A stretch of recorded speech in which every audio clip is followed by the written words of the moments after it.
In today's video, we're going to be looking at the chord called a minor 7 flat 5.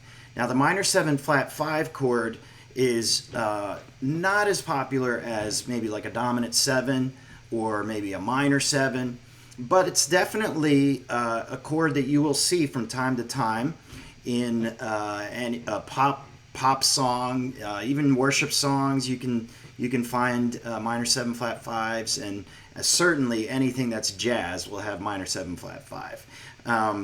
Now you're going to see sometimes that it's called a half diminished, and when it is, you'll see in the chord symbol have the little circle next to the letter, and then it'll have a slash through that circle, and basically that's means half diminished. Now to me, the term half diminished is kind of ambiguous, and I don't even know what to make of. What is a half diminished? So I choose to call it a minor 7 flat 5 because not only for myself but for teaching it to other people, it's a lot more descriptive and makes it easier to find what the notes are in it.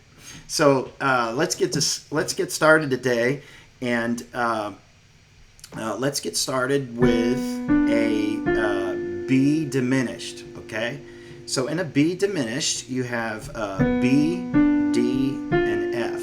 Okay, now take your left hand, play that B, and then in your right hand, play D, F, and B. Okay, that's still a B diminished chord. It just has the root on top as well as on the bottom.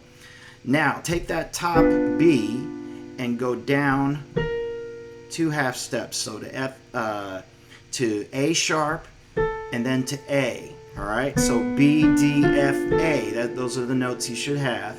That is a B minor 7 flat 5, and this B half diminished or minor 7 flat 5 chord, I'm going to show you a song that uses that, and what I really like about it, it has several different applications harmonically, and the one that I like the most is the first one I'm going to show you, because it kind of takes the song in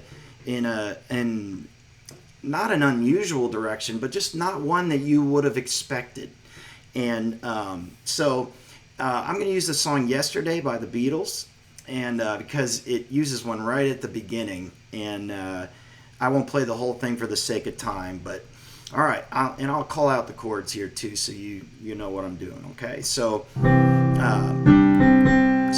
good old C major, right? There it is.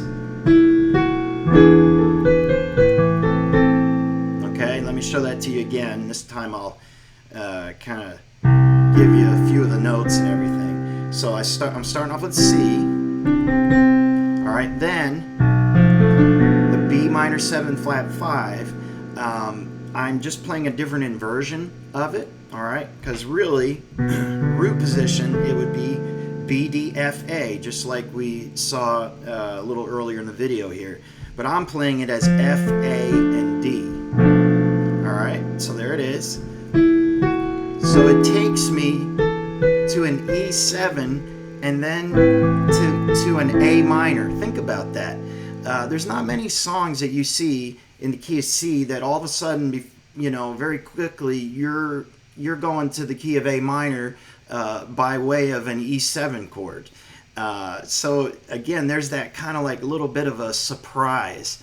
And two, think of it this way. He could have just went from the C to the A minor, right? But instead, he put those 2 chords in between. Obviously, it fits the melody better too. But the point being that they're kind of like little substitution chords. It's a little like extra chords you throw in that makes your playing sound a little more sophisticated. So that's one way it's used. Another common way that it's used is when you're going from a 4 to a 5 chord. So again, let's do it in the key of C, right? 4 4 is F major, and then 5 is G major, right? So what you can do is you can put it in between the F and the G chord, all right? Like this. Let's see, there it is. All right, I'll show it to you again. I'll kind of tell you the notes. Okay, so what I'm doing is I'm playing an F sharp, minor 7 flat 5, and if you play it from the root, it's F sharp A C E, right? All right, but what I'm playing is C E F sharp A. I'm just playing a different inversion of it. All right, so